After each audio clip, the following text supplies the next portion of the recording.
Hi everybody, welcome to Purpose People, the podcast.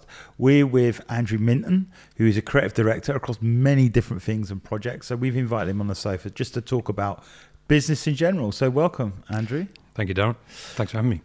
So Andrew, you've across a load of different things and you're very creative. So at what age were you where you felt that, or you recognized you had this creative spark, creative talent in you?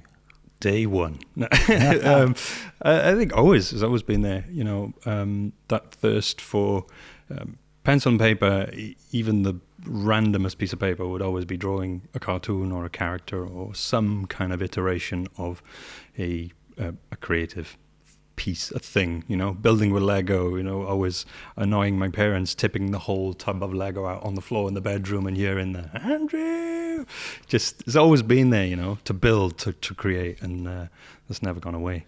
So you grow up and you get older and whatever, and then what was your conventional route? Did you go to university? Did you go and get a job? What was the journey? So sixth form art, studied art, and then into university.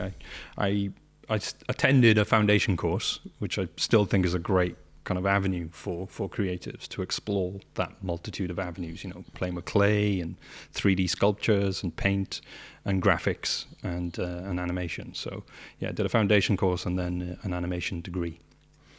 Yeah, and then obviously as a result of getting that, was there a particular discipline that you wanted to stick with or go after? Yeah, I wanted to do everything, which is always a danger, but that seemed to be my path of travel was motion graphics, animation, or electronic moving image making was the discipline really.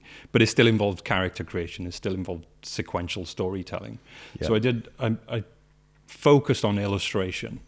But even at that point where you're doing character studies and character illustrations, we ended up doing our final year show was a music video with puppets. So felt puppets. Right.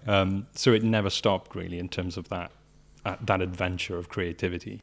And that was a group of us. We asked the lecturer, would it be possible for us to do a joint end of year show piece? And we ended up doing a 2.5 minute music video that we wrote our song ourselves, we built the puppets ourselves, and we filmed the entirety of the puppet show ourselves. The premise was great. They were a band called the Pips, and they were gate crashing a student's party, drinking all their beer and taking all their food. That was good. So kind of autobiographical. Yeah. Yeah. So obviously then you graduate and stuff like that, and then I guess what was it? Was it going straight into employment, or were you straight into entrepreneurship, or was it doing something and having a? I think it was a mixture of both really, because from straight out of uni I had a job as a puppeteer. So I worked on an actual TV series, puppet series that was one of the largest puppet shows in Europe at the time. Wow. And it spanned about, I think it was like 26 episodes first, and then it went into an additional season. Wow. But that was almost like a year and a half in a warehouse with full-blown sets, proper Lord of the Rings style looking sets. It was like Maid Marian, the old TV show Maid Marian and Merry Men mixed with Spitting Image. It was that kind of vibe. It was called Cal Poch, it was Welsh TV. It was called Cal Poch, which is kind of like a big cauldron. It means cauldron, cauldron of things. And it was like a dark comedy with latex puppets and stuff. It was nuts.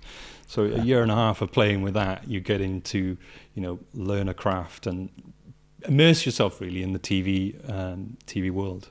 It was mad. So in terms of that journey and whatever else, then was it more of like freelance contracting gigs that you were? At the time that was the first step into it. Was absolutely contracted for I think it was like 9 months first, and then a continuation of that. But you were just networking with people who are TV producers or storyboard, lighting, cameramen, technicians and stuff. That was the first initial step into that world.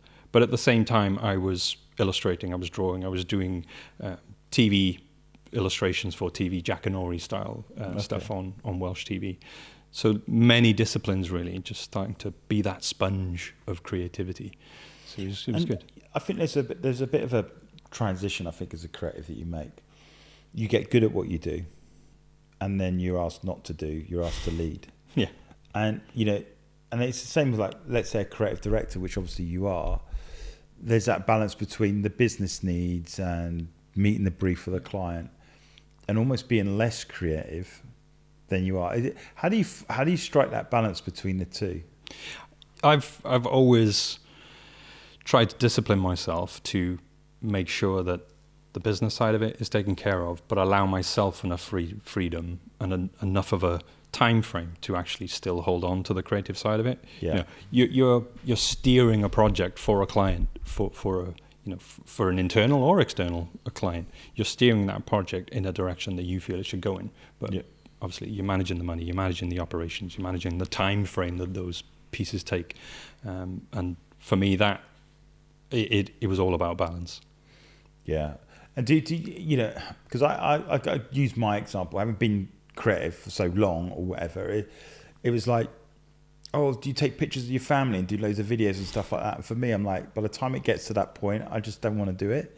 It's strange. I enjoy doing it, but then when it comes to doing in your time off, I just don't often have the energy. And what I do is try and carve out within my normal working day those other creative projects, like, for instance, writing now as well.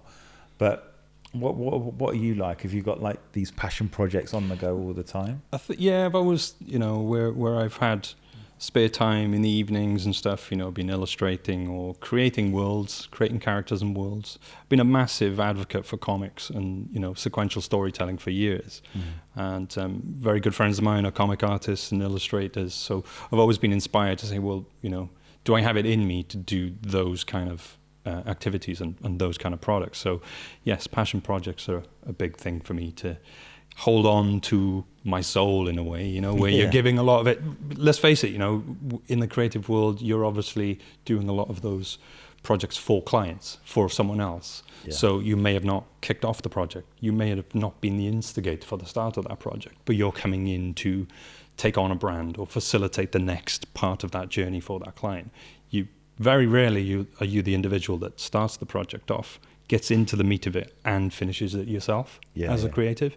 So I've always found that a bit of a bugbear, where for me, it's important to have something where you've started it, you've gone through the middle ground, you've got to the 99% done, and then that 1% graft to get it finished. I've always found that really important for myself personally, to be able to round something off without the need for anybody else dipping in. Because it feels like you're proving something to yourself. That's a big thing for me. So, I think as a creative, they're not often appreciated as much as they should be. Sales and marketing is appreciated, but not necessarily the creative aspect of the thing. Yet it's the creative that gets stuff done and sets you apart, so to speak. And often they say that the creative is not recognized until after they're gone, in a way. Like, you look at art, for example, like Van Gogh or Van Gogh, whichever way you say it. He during his lifetime, he wasn't appreciated. It was only afterwards they go, oh, this guy could do a bit of painting. Where is he? Too late.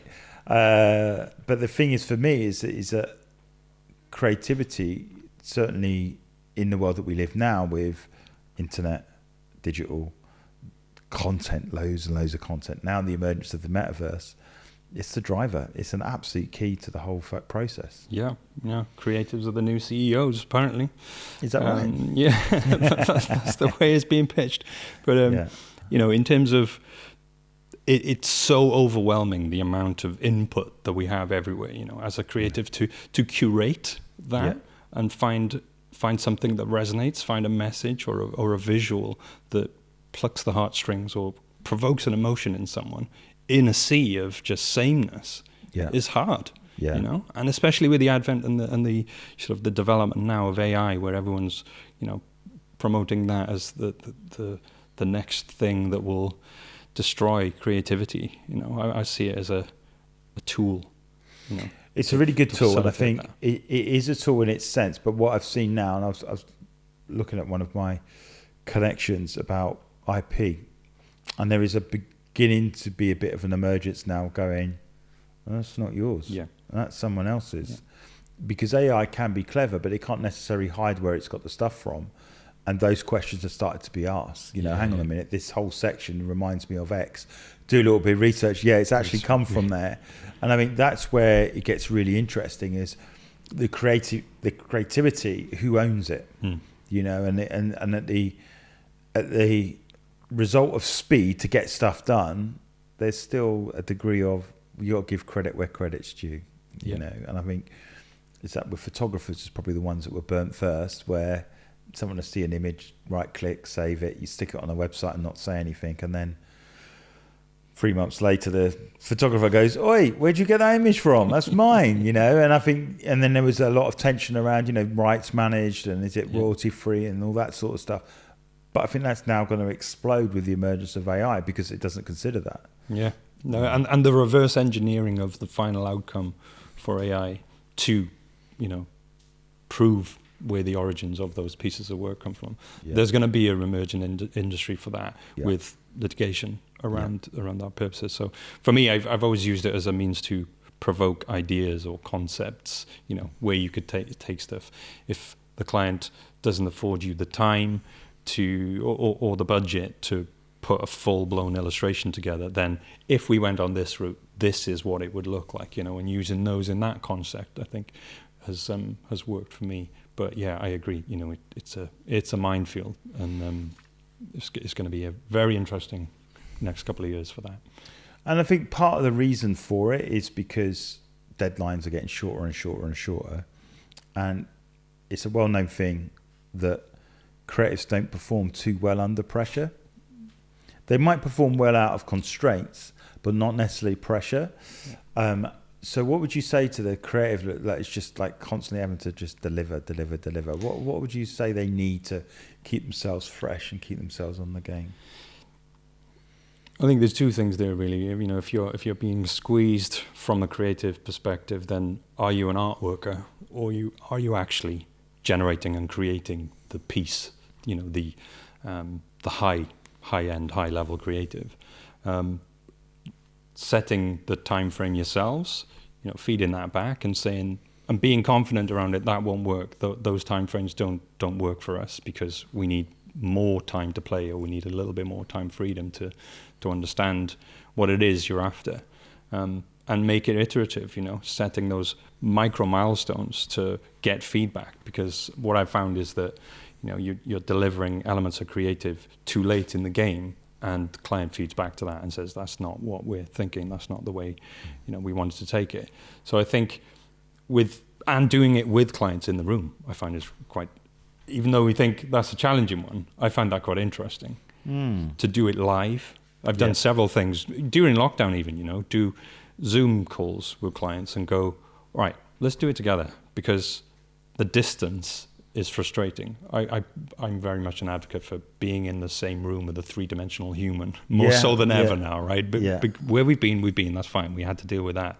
But where we can't, and the distance is an issue, have a client on a call and go, this is what I'm thinking. This is where we're going with stuff. And get some validation around that journey before the guesswork of sitting there in isolation, in your office, in your studio, or at home, thinking this is what the client wants. I think get feedback as often as possible. Yeah, because I think most creatives at some point in their life have heard the statement, I don't know what I want, but I tell you when I see it. All the time. And that is so frustrating, because it's like, well, tell me what's in your head. I can't do that. Yeah. So it's like you're constantly, is it this? Yeah. It's like a magician. Is it this? Yeah. Is it this? And it's like you're struggling. And I think for me, there is so much to be said about getting a strong brief, and brief writing is, we haven't got time to do that, we just need to get it done. But actually, a creative strength is in the quality of the brief as well. 100%. Yeah, we went down the path of reverse briefs as well. So you get a brief, whether that's an onboarding, a scoping session where we pick apart the outcomes, what are the deliverables and the outcomes, and really write the brief with the client. But equally then go away and then send that back as a reverse brief to make sure that we've understood and interpreted what the client wants. Yeah. So I've always been a fan of that, just to make sure that it's validated the direction that we're going to take stuff in. And that's been powerful for us. So from your perspective then, what are the dangers of a creative working in an industry, like a high performance or high demand industry? What are the dangers that a creative faces, to survive in a sense on a regular basis? Unless, I think from experiences, right, I've worked in a 9,500 person agency, and pressure is a massive thing. Pressure to continually perform and to not fail. To the dissent or the negativity towards that piece of creative wasn't up to scratch, or that whole project is not how we wanted it to unfold, is dangerous for creatives, because a lot of us feel empathetic. We're trying to absorb and pulling all the pieces to digest the information of the client and get a good outcome. But if you're in a place where you don't have enough breaks, you don't have enough time to recharge, and it's all high octane and it's constantly on all the time, then that's going to lead to burnout, and it's going to lead to losing creatives left, right, and center, because just not given enough time is, like you said, we're put into a corner with creative. That's the smallest part of the puzzle that needs to be solved in many people's minds, but it's the biggest challenge that needs to be solved in the same breath. They've figured out the brief, they've figured out the execution, the campaign, or what the words are, but the actual combination of copy and image is crunched into the smallest bit. Same thing happens with animation. Animation takes up a sizable amount of time to create, but it gets given the smallest amount of budget on a project, and then it still has to deliver it. I'm like, cool. We'll see how that goes. Yeah. And I think that's the thing, is that we have these high expectations, but not sure how we get there. And then when you deliver less, then it's like, well, hang on a minute, that's not what but that's because it takes this amount of time to get it done. I remember seeing a brief from someone, it's many years ago now, and they were doing a quote. And within the quote, they put the time to execute and deliver and design and all this sort of stuff. I think it was for a video project and a brand. They were like the two things together. Yeah. But I think it was about, the combined total was about 30 grand, but a third of the cost, they put thinking time, and they put 10 grand on it, right? And there was this bit of like furrow around, what are they doing? Staring at a lake. And they're getting paid £10,000 to stare at a lake and thinking time. Well, what are they doing? They're down the pub or whatever. And I could argue the fact is that maybe the agency that put it together maybe needs to think the way that they structured the quote, for example. But the truth in the matter is that that's a big part of the cost. Yeah. And how does a creative justify that cost within what they're doing to say, I need that time? Because if I don't, it's okay, I can create a brochure, I can create a website or a story or a video or whatever. But you need that time. Now, call it something else like conceptualization, for example. But it did make me think that actually maybe they were too honest. That they needed thinking time in there, because you do need that as a creative. You do, And I think what we don't communicate or reflect on really is the amount of time pre-starting the day, lunchtime, evenings, that the mind is on. The mind is thinking about that project for the client. Yeah. So, and we don't factor that in. We just think that's how our minds are working. But actually, our mind is billable at the time. Yeah. And we forget that bit. So thinking time is probably not the right word. Ideation, questionable. I don't know about ideation. But, concept, maybe. So the thing I was interested in, because I'm into music, and I know you are as well. Yeah. And I was watching this interview with Noel Gallagher, and he was talking about Live Forever. And they said, you wrote Live Forever. And he said, well, it just came. So it was just one of those songs that just came out the air. He figured it out, he played it and wrote the lyrics. And normally he says the song comes first and the lyrics come second. But he said when he played it back to the rest of the band, Liam in particular said, you didn't write that. Where'd you get it from? And he said, no, I wrote it. And he said, no, you didn't have this yesterday. Where'd you get it? He said, it just came, I put it together. And Liam continually kept looking for the track. He said he spent an age just searching on the internet or whatever at the time, looking around and finding, like, where did he get this track from? And the thing is that sometimes creativity, the best creativity can just come like that. But then I argue it may come just like that, but it's being free enough to catch it. Let it, yeah. You know, and that's, as you said, that's billable time. He might have been out for a walk, he might have been in a different space, different place, and then he caught the creative, if you like, so to speak. And I think we don't, in the creative process, well, how many hours are you going to need to come up with that idea? But you could come up with it in 10 seconds. You go back to the client and go, well, that idea only cost 10 seconds. And that's not always the case, right? Yeah.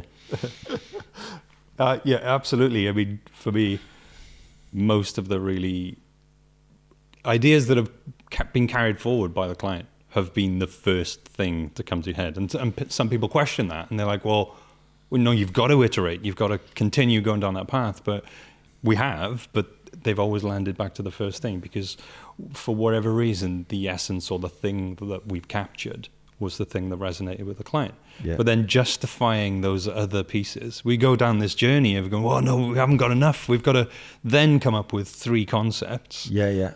Because that's what you've outlined or not. And then you go down this path of destruction because you're like, well, I'm going to iterate. I'm going to continually iterate until you've exhausted all ideas. Yeah. Because that's what you think needs to be done. Yeah. That's dangerous in itself, you know, so. Yeah, I remember there's a famous story with Picasso, and he was in a restaurant, and they were saying, "Oh, could you give me your autograph, or could you draw me something?" That was it. He said, "Could you draw me something in the middle of a restaurant?" And so he literally drew something, and then it was on a serviette or whatever, and the guy goes, "Oh, can I have it?" And he said, "Oh, that's going to cost you X, like a lot of money, maybe let's say for want of it, 1,000 francs." Yeah. And the person, well, that's a lot of money. It only took you 15 seconds. And he said, no, it's taken me 25 years to get to that point. And that's what you're not paying for. Yeah. And it's like as a creative, because you've been creative for maybe 10, 15, 20 years, you will execute quickly because it's a skill that you've mastered. So you might get an idea that answers the brief straight away because there's all those ideas that never made it. It's almost like when someone comes up with something, it's almost your go-to, isn't it? You're going through this filter of ideas, or the filing cabinet of ideas that are left on the cutting room floor, and you're like, oh, maybe that might work, or an iteration of that. And I think that is great in terms of answering people's briefs. So the idea may come quickly, but it's taken a lifetime to get there. Yeah, no, I'm totally. You know, you have muscle memory of shapes or combination of things in your head from previous things that whether they're failures or not, but they influence the next thing that comes along, and you go, that might fit, that might work. For this client, it didn't for the last one, or for, you know, an idea down the track. So yeah. There was a coffee table bought not so long ago, and it was based on all the great campaigns that never made it. Like they were rejected by the client, but I think the creators got together and actually said, no, this was better. This is good. Yeah. Have you ever been there where you've pitched, let's say, 3 ideas, and the one that you know is the one they don't go with? Have you ever been in that scenario? Yeah, no, loads of times. I'm surprised, you know, even for TV commercial campaigns, you know, we're going to animate 2D or 3D TV commercial, and the one you think is the go-to because it resonates, it feels right for the client and, you know, the campaign they're after. No, it's not the one they go with, you know, they choose a safer option, you know, and sometimes that's down to us to really think, what's the risk appetite for these clients half the time? Yeah. Because you go down the fact of going, we're going to make something wicked. This is going to be so cool. They're going to love us. But what people don't factor in is, what about the client? What's the risk to them? What's the legacy risk from a brand perspective, from all of the pieces they've culminated over the years? Are they going to bite the bullet and go, yeah, do you know what? Let's turn all that on its head and go with this really zany idea. You've got to weigh that up. And I think that's an interesting one because of the emergence of being more authentic has come out. Yeah. I think the positive of that aspect is you can come up with a really zany idea, but then that client's got to live with it. Yep. So if you make it that they're always wearing bright colours and that person isn't a bright colour person, and they stood up at the front of a presentation out of a bright yellow jacket, they're already uncomfortable. So it's just the disconnect between authenticity and who they are. It's massive. And I think as skill as creatives is you can tease out the daring in them if it's there. Yeah. But likewise, you've got to help them engage with their client in the best possible way.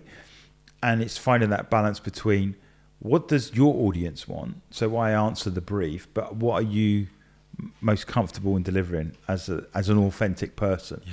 And the skill is getting both of those right. That, it resonates with the audience, but the person selling it or the person modeling it doesn't feel like they're dressing up, because I think that's sometimes what happens with brand. Go through this expensive branding process. They have a photography shoot where they look nothing like they do in real life. And then they're invited to come and speak or whatever. And it's like, oh, that's not the person. Yeah. And I think at a lower level with like LinkedIn, your LinkedIn picture.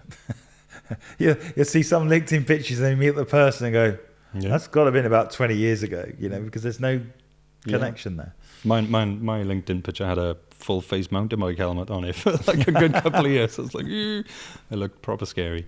But authenticity is a big thing, in terms of, us as creatives being authentic in terms of the, the process, but allowing that to happen with the client and giving them an authentic response, an authentic piece of work. Big fan of that. So where next for creatives? I mean, we've obviously got canvases such as art, and we've got canvases such as print, and we now have canvases such as websites. Where is it going now, in your eyes? I do. I'm a massive fan of immersive experiences, and Apple are obviously backing their Vision Pro, and those kind of headsets. Meta are looking at that world, and I think there's another canvas for us there. And that is both haptic, so giving feedback through responses, electronic feedback within those experiences to make it more of a hyper reality or a heightened reality. And I think that is emerging. There's still an element of sort of disorientation and sickness around it, but I think the UI and the experiences are going to get much more sort of enjoyable. And less nauseous. So, and I think we've got a challenge on our hands to stay relevant in that space and not have it be taken over by purely the tech. It's got to be an outcome. It's got to be a beautiful experience for people to resonate with. So, yeah, I and there is that part. There's certain technologies that don't go the long haul because it is generally uncomfortable. I remember watching Avatar in the cinema with the 3D glasses, and as good as it was at a time, it still didn't feel immersive in the way that I was expecting. So it just felt like I was watching a show and it was like someone dangling a branch in front of my face that was supposed to be 3D. And although Cameron's done it probably better than most people, it still doesn't feel worth wearing these goggles and paying an extra £5 for. Does that make sense? Yeah, no, I went through the same. I watched it New Year's Eve, the year it came out, and it was IMAX, so super big screen and stuff. Yeah. And it's exactly the same thing where you get these blurred kind of leaves and glowing aspects to the side and the fringes of the experience, and then a little bit of depth. But as a person who wears glasses all the time, who didn't take my glasses off because I needed them to see things because it was so blurred without glasses on, and then you put these head pieces on and it was cool, but it wasn't the experience that it was made out to be. Because then it, like in the home entertainment world, then we tried to then sell it, so you get this big almost curved TV, wasn't it? Remember those curved televisions? Yep. And then everyone would get a pair of glasses, or it would only come with one or two. So a family of five are sat there, two have got the glasses, and everyone would, can I have a go? It just didn't quite work for me. Yeah. And I think the challenges you got with like VR or even AR is that it's the glasses thing. Because, you put the headset, so you got glasses and then you got a headset on top of that. I don't know. Is that what you have to do? Because if you don't have the glasses, can you see? Yeah, no, I think that's a UX problem. Yeah, or is there dials that you can click to adjust to someone's eyes? Maybe built in. I don't think the Vision Pro has anything to that extent. Don't quote me on that. But no. that whole, those that wear glasses, whether they're permanent or not, need them to see clearly. Yeah. That's a challenge. But the reason I'm bringing it up is because if that's not right, you're going to feel sick pretty quickly. Yeah. And especially spending £3,500 on a Vision Pro, you know, the sense of feeling immersed and feeling comfortable, being comfortable is ultimately the main thing in it. Yeah. You know, if I'm not comfortable in it, I ain't going to play it. You know, like my kids play Fortnite and all these things, but you know, what they enjoy doing is putting up one of the sofa chairs, sat probably not too far away from it, so they feel like they're in it. Yes. Now, they can look around and are in the house, so to speak, but essentially they'll be wearing goggles soon, and then you're in it. But it's that disorientation. It's that, does it exhaust you? Like if you're on Zoom, for example, all day, every day. Fatigue, because your brain's trying to say, is this person real? Is it not? And it's the reason why we feel tired is it's almost like life size, actual size, when you're doing a one-on-one, and your brain can't work if they're in the room or not. And that's why an hour conversation can feel like a 3-hour conversation, because your brain's just going, is it, isn't it, the whole time, and then you're exhausted. Yeah. So I think you've hit on a really key point in terms of that level of creativity. You can be the most creative person in the world, but if you get the experience wrong, nobody's going to use it. No one's going to engage with it. It was a couple of years ago, I think, with innovation in TV. Wasn't VR, wasn't like the headset or a combination of headset and TV experiences, right? Someone, I can't remember if it was some kind of gadget show where they developed a TV which had pyramidal projection. So it's 3-dimensional pyramidal projections. And you had one 45-degree angle would present you one thing, and the other 45-degree angle would present you in a totally different channel, right? And I was thinking, that's perfect for households who can't decide what show to watch of an evening. And you one wants to watch cartoons like me, like tirelessly, and then my wife wanted to watch some cool show or whatever. That kind of experience solves that problem more so than like a headset does, you know, where you go, I want to play. That multi combination of experiences, what it's doing is taking us away from connection. Yeah. But having a TV where you're both in the same room, you're watching the experience of a different experience, but you're there, you're still present with each other. So there's a whole world there that needs to be explored. Right? But it's an interesting one because, you know, in early feedback with the Vision Pro versus Oculus, so Oculus is on its 3rd iteration, I think, as a tool, whereas Apple Vision Pro is number 1. And one of the big bits of feedback that's already coming out is the Apple device is front heavy. So by the end of it, your neck, after about an hour, begins to really hurt.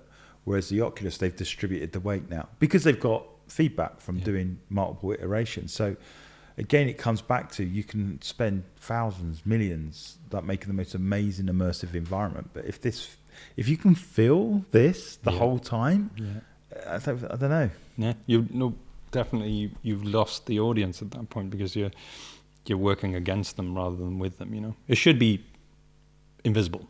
Yeah, it should be not part of the design. Should be invisible in that sense. Yeah, to allow you to experience the experience. And that's for me why I thought like Google Glass when it came out. I thought they're on it, but I don't know. It's not really done what it's supposed to do. But it was like a pair of glasses you put on, and you're aware of everything around you, which is a bit like AR, obviously. Yeah. But you could go into immersive environments. Would be the next level to it with the same kit, rather than put this great big helmet on, and Lawnmower Man style. Yeah. You know, it's like Luke Skywalker, isn't it? You know, he's putting that helmet on and he's completely now blind. In a different world. And I think for me, it's like, how do you go to the family? Like, you know, one of you's playing on it and everybody else is on the outside.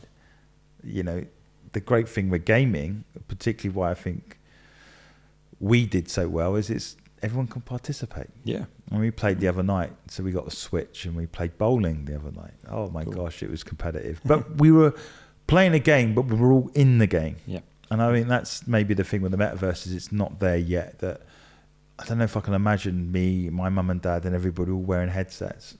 That seems quite an expensive operation to me. It does. Which is why some of those solutions need a lot of work in order to, be it home experience, be it a collaborative thing that people want to play and want to immerse. And so, it's got some legs, but I think it hasn't quite figured out what it is truly. No, I mean, like gaming in a sense, sat on the sofa playing against someone is still, I still think that still works. Yeah, that's not gone. The years of the consoles, I think, are still there. But I'm just not so sure. I want to explore it with the whole metaverse, and I think it is a great one-person experience. But I think we truly cracked it when it can be more than one, or you have to go downstairs and someone else is sat in another room to join you. I mean, how do you create that? Yeah, I love the roomscape stuff where you're in a warehouse and everybody's got VR packs on, so like the Hives, HTC Vives, and you can. The warehouse space is used as an experience, so you're running through a forest and there's aliens running at you and stuff. That's Quasar, right? Or Laser Quest and Quasar, right? It's taking those adventures to another level, and I think there's merit and there's room for that. But when you bring it into the home, I think it's still got some work to go. Yeah. So what's next in your? Because obviously creatives always wanting to push themselves, creatively. What's next for you? What do you want to push yourself into or immerse yourself? Is it solving problems like this? Or I think it's I'm a self. I admit to being a bit of a hybrid geek, so I can develop JavaScript, React, PHP. So I do use those tools and Unity, so game development and stuff, as combined with creative, combined with art, 3D modeling and animation and stuff. So for me, it's finding ways in which those can be brought back into the business space. Tools and skills that just add to the experience, and always thinking about how can I enhance a client's experience, be that a campaign or some sort of marketing trigger that helps them attract new customers or adds to the customer experience. So in the evenings and weekends, most of my time is spent, just figuring out that stuff and concepting how could this thing come together if it was to be used in a business sense. So metaverse experiences, big time. There's still room for that, for virtual exhibitions and ways in which you can attract a wider audience that can't go to a massive expo in London and stuff. That's quite a useful mechanism for the metaverse. For me, I think it's again having something to start working on something and finishing it. There's this arc for me that I need to do. So telling stories, be that through comics or animated content or gaming, or a combination of all those things. I do have them in my back pocket really to play with. So I think it's to continually improve, whether that's 1% every day or not. It's to just find ways to light me up and keep going. So I just got some quick fire questions and see what you think. So in terms of gaming, what's your go-to? Is it PC, console, and what console would it be? What? I'm a big fan of like Wolfenstein, old school Wolfenstein, right? Yeah. Return to Castle Wolfenstein, those kind of FPS kind of things. Yeah. But with a quest style approach to it. But I also like Medal of Honor and those kind of immersive, you're in the trenches kind of vibes. But then again, I bought a Sega Mega Drive off eBay, like probably about 2 years ago, and I've got the arcade joysticks and stuff. So I was like, I've got to get NHL hockey. I've got to get sensible soccer, where you can control the ball after you've kicked it. That's it. Yeah. I want those things, and that's all gameplay. That's all really nice gameplay. Graphics, not really bothered about the kind of finish of the graphics. But my favorite game of all has always been Speedball. Brutal Deluxe. It's like hockey, basketball, and ice hockey mixed, and so it's playing those futuristic sport games. I think is my vibe. No. I think for me, it's the whole gaming thing. I seen a massive it's been a massive trend towards like everybody online at once, like Fortnite and all that sort of stuff. But I much prefer the solo mission, like on Battlefield, and you've got a mission and you're walking, and you can go anywhere, so to speak, but you're doing the job. It's a one-player story. I much prefer that because it feels like you're in it. I am a console fan. I think I'm a PS5. That's my Sony. Nice. I'm not Xbox. I'm PS5. But yeah, I do enjoy a good story mission, and that for me, that's good. I remember that. I always remember the anticipation of completing something when we used to play the old 48K Spectrum games and being so disappointed when you completed it. It was like game over or congratulations. And for some reason in your head, you're expecting the computer to do something it's not capable of. Yeah, I got a great story about completing games where RoboCop 4-player arcade in the newsagents just before the bus for school. We'd go in, grab a drink or something ready for school, and then play RoboCop for a bit. And we got so far in the game that we forgot about the bus. And then we started putting money in, and we managed to complete the game, and then realized that we now had no way of getting to school because we'd completed it. But we had a great time. Yeah, that's it. But I think that's the thing with creatives. It's like creativity is the execution might be advertised, it might be web building, it might be whatever, but gaming, for example. But I think that's the beauty of a creative, is that they're involved in many different disciplines and experiences and entertainment. And I think, the metaverse will be another one. And what does that look like? But, even just playing the odd game on your phone, for example, back in the days of Nokia and Snake or whatever it was, there's that element of keeping your mind occupied, but also thinking of ways to engage yourself. And I do think, people that are in gaming get that gaming is the world's biggest industry, but people that aren't, it's amazing how many people aren't into it and think film is. Yeah. And it's not. That's the most amazing thing. And film is very passive, whereas gaming is immersive. You'll get some, famous people that go, no, I wind down playing with gaming. And years ago, it used to be frowned upon. Oh, you're just being like a kid. But people that get it now, Yeah, no, most of my cohort in university who studied on 2D animation and 3D animation courses, most of the 3D guys and those transitioned from 2D into 3D are now game industry. They're now Rockstar Games, animation cutscene directors. They're the mocap directors and all that stuff. So you're right. It's a much bigger industry than film. Well, film was it? You were telling me someone that you know or connected to was actually the voiceover artist for one of the big characters. We were in a group of houses in uni, and the guy who plays the voice in Red Dead Redemption, Roger, was in uni with our guys, with the group of people we were with, and they hadn't seen each other for 20 years, and then he ends up in Rockstar, and then catches wind that this guy's doing the voiceovers, and he recognizes his voice, and then goes, I know you, I know him. And then he's like, whoa, it's just mad. Big circle. And that's what I love about that creative industry. There's so many routes in. So it could be, modeling, it could be voiceover, it could be writing music, and like for a musician that thinks, oh, I'm never going to make it or get a #1 record. Yeah, but you could be writing soundtracks, and I think that's the thing, is that creativity is essentially who you are, and it's just finding the right outlet and the right opportunity. That music is a great one as well for gaming, because loops, background, atmospheric roots, level design, background music for level design and stuff. There is an avenue into that way. Yeah.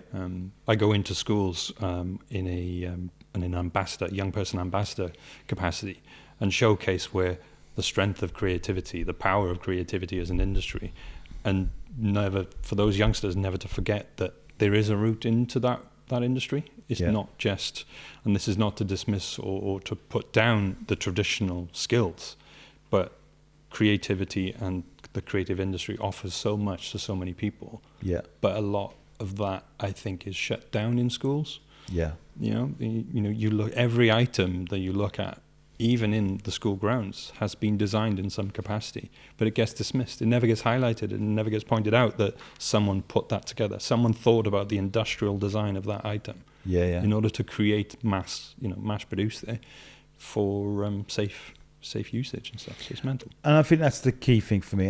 In today's modern world, I'm very keen to inspire the next generation to create, not just to consume. Yeah. Because I think you can very easily become passive and just waste hours. But what about creating content? What about getting stuff out there, whether it's music, whether it's visual, whatever it is? Goes back to comics and drawing. My daughters, have always been very creative driven. They're drawing stuff and coming up with things. And it's like, keep doing it. Don't give up. Don't stop doing that. I look back at some of the artwork and I go, oh, maybe I should get a pen out and start again, because you used to escape into those worlds and those things you create. And I think there is a great freedom in doing that, and it keeps you sharper as a person, I think. Yeah, it does. But like I turn to pencil and iPad or pencil and paper, most evenings to either, I find that meditation space really with it. Yeah. Blue pencil, I don't know why I just got into the habit of using a blue pencil to just sketch whatever's in my mind. Because as creatives, like some people write, some people write out the story or the idea or what they're going to draw, or they talk about it. I draw. I figure out what it is as I'm drawing, and that may take a multitude of pages of paper to get to the point where I can now draw the thing that I had in my head. But it's like going to the gym, muscle memory. You do a couple of pages and then you think, okay, I'll do some hand studies, or I'll do some foot studies or shoulder. Then I have enough information flexed in those drawings to execute the thing that I wanted to create. And I use it in that way. I mean, the other thing I've learned now, although being an art director, coming up with concepts and stuff like that, I found a lot of creativity in framework creating to educate. So a framework to explain a set of principles or a set of ideals. And I find that just as entertaining, like just going away, taking something and going, well, what could the framework be so someone could learn? So, creativity never leaves you. It doesn't matter where it goes. And I know I hear people go, oh, I'm not creative. You are. You just don't know where or what the outlet looks like. So how would someone get in touch with you, Andrew? I'm around. I'm on LinkedIn. Just search for Andrew Minton on LinkedIn and, reach out. Just get in the DMs, chat, say hello. I'm here to say, just keep creating. Yeah, that's the great thing about you, Andrew. You're very humble, but you are involved in so many different things. You've got so many other projects, so much knowledge. So, if you are creative and you need to bounce a few ideas, this is the man to have a good 5-10 minute chat with. So thank you. It's been an absolute pleasure. Awesome. And I'm sure we'll get you back on the sofa. Nice one, Darryl. Thank you. Thanks, man.